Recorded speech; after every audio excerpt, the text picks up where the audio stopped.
Pasando entonces a la hoja del día miércoles, dando vuelta a la página, nos encontramos allí con el título No hay otro evangelio, que comienza en la carta de Pablo a los Gálatas después del versículo 6, ¿cierto? Ese título, verso 7 dice, no que haya otro, sino que hay algunos que os perturban y quieren pervertir el evangelio de Cristo. Dice, no hay otro evangelio, sino que hay otros que quieren y han inventado un evangelio diferente, justamente, y quieren pervertir el evangelio de Cristo. Bueno, aquí vemos, ¿no?, la iglesia primitiva formándose, la iglesia de Galacia a la que Pablo fundó. De repente ahora lo que Pablo había enseñado comienza a dejarse de lado y empiezan a seguir otras enseñanzas. Aparentemente eso es lo que estaría mencionándonos la carta. Sí, estaba ocurriendo eso y tal vez en un punto en que era ya un poco irritante, ¿no es cierto?, para Ujú, Pablo. De tal modo que la forma en que él escribía sus cartas, que comenzaba, ¿no es cierto?, después de saludar, con una oración y un agradecimiento a Dios por esos hermanos que estaban allí, él omite eso, ujú, omite ese agradecimiento y esa oración y va directamente a un punto, sabiendo que él en su predicación, ¿no es cierto?, enfrentaba muchas clases de desafío y de problemas. Aquí se encuentra con una situación peor, ¿no es cierto? Era tan molesta que quita ese saludo, esa secuencia que tenía él en el saludo y va directamente a la confrontación, ¿no es ujú. cierto? Va al punto, al pie. Quiere decir que la preocupación de Pablo era bien clara y era muy importante lo que estaba pasando en la iglesia, y podemos entenderlo entonces que eso podía producir un cisma, iba a producir un cisma si eso era aceptado dentro de la iglesia de Gálatas, ¿no? De Galacia.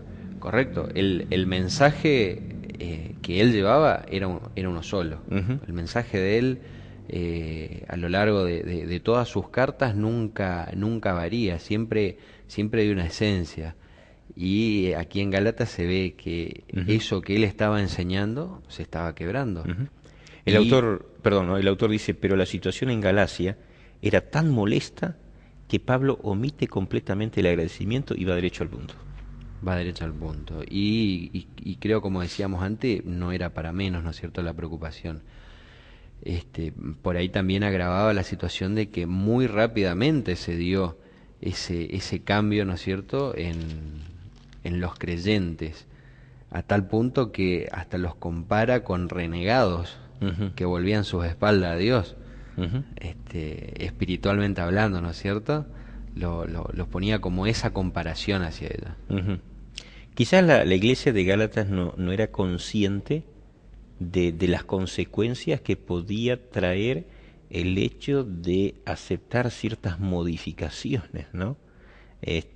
Al evangelio que Cristo había revelado. Es decir, algunas veces nosotros por ahí de repente dice, bueno, dejamos pasar algunas cosas, o yo lo entiendo así. Pero de hecho aquí podemos ver cómo Pablo dice, no es que si yo lo entiendo así. No hay un yo lo entiendo así. No hay estos predican de esta manera y yo predico de otra manera. Es decir, todo está eslabonado de tal manera que si damos lugar a esas cosas podemos anular verdades principales. Y él menciona, ¿no? Verso 8 dice, mas si aún nosotros o un ángel del cielo, que es el que se incluye, ¿no?, en cuanto a cómo había predicadores que perturbaban o distorsionaban el evangelio de Cristo, ¿no? Y el verso 8 dice, mas si aún nosotros o un ángel del cielo os anunciare otro evangelio, diferente del que os hemos anunciado, sea anatema. Es decir, la verdad con que ellos habían sido convertidos debía ser tan pura y debe ser tan vigente que no había otro. Ni siquiera dice que aparezca un ángel, algo sobrehumano, sobrenatural, presente una cosa diferente al evangelio predicado. Dice, el tal sea que sea anatema, ¿no? Dice, como antes hemos dicho, verso 9, también ahora lo repito, si alguno os predica diferente evangelio del que habéis recibido, sea anatema. Tremendo. Allí Pablo habla, cierto, justamente de la unidad del Evangelio. No pluralidad del Evangelio, sino unidad del Evangelio. Es decir, yo no puedo, en palabras mucho quizás más sencillas, yo no puedo quizás entender el tema, pongámosle, de la segunda venida a mi manera. Hay una sola interpretación de la segunda venida. Es la revelación de Cristo. No es como la entendés vos, Francisco, como la entiendo yo. Es decir, hay una sola verdad. Y Pablo da fuerte énfasis a eso, y por eso él dice, no hay otro, y él usa esas palabras severas, sea anatema. Y hay una frasecita, no sé si vos, Francisco, allí pudiste ver en el párrafo después de la segunda pregunta, donde menciona lo que habla el verso 6, no sé cómo lo tenés en tu Biblia, pero dice, estoy maravillado de que tan pronto os hayáis alejado. En una versión que yo tengo decía, estoy maravillado de que habéis traspasado. Es decir, hay dos cosas, ¿no? Por un lado, el alejado, dice, este es el camino, la doctrina pura, y ellos se van. A mí me gusta el verbo traspasado, ¿sabes en qué, Francisco?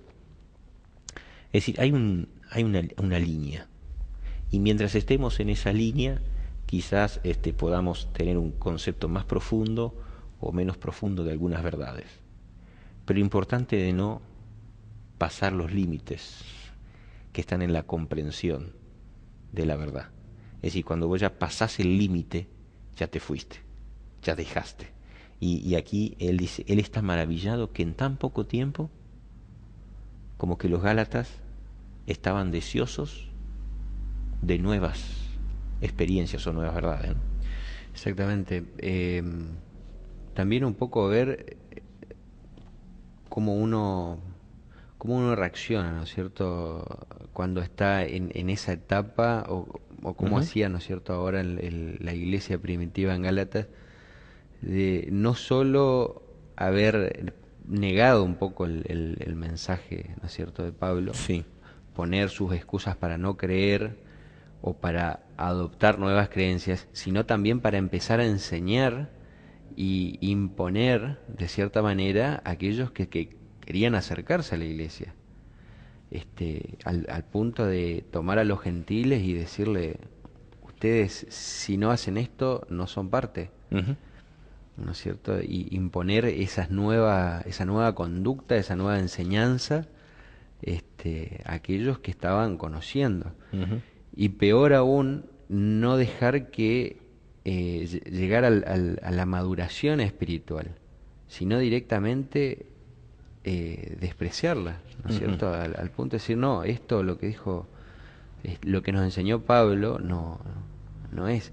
Creo que ese es el punto, el clic, el vuelta de página, ¿no es cierto?, que hace que Pablo realmente entre en una preocupación profunda y que le asombre cómo aquellas personas a las que él enseñó, a las que él guió, den vuelta, ¿no es cierto?, Sí. su conocimiento. Yo creo que en una palabra hoy actual diríamos, Pablo maravillado que eran tan flojos. Tan flojo. No sé si tan flojos, tan así superficiales, de no aferrarse a la verdad aprendida, sino que en el primer viento que fueron sacudidos, enseguida siguieron para ese camino, olvidándose de la experiencia que habían tenido en el encuentro con Cristo, ¿no? Qué triste, ¿no?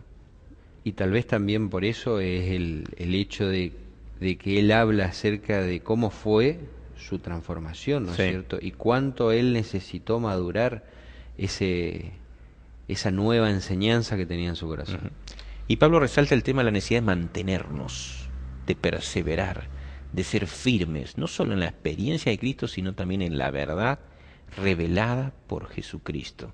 Algo importante que nosotros podamos aprender en nuestra vida para que todo viento de doctrina justamente no nos lleve ni de aquí ni de allá, sino estemos fundamentados en la formación, en la revelación de Jesucristo a nosotros.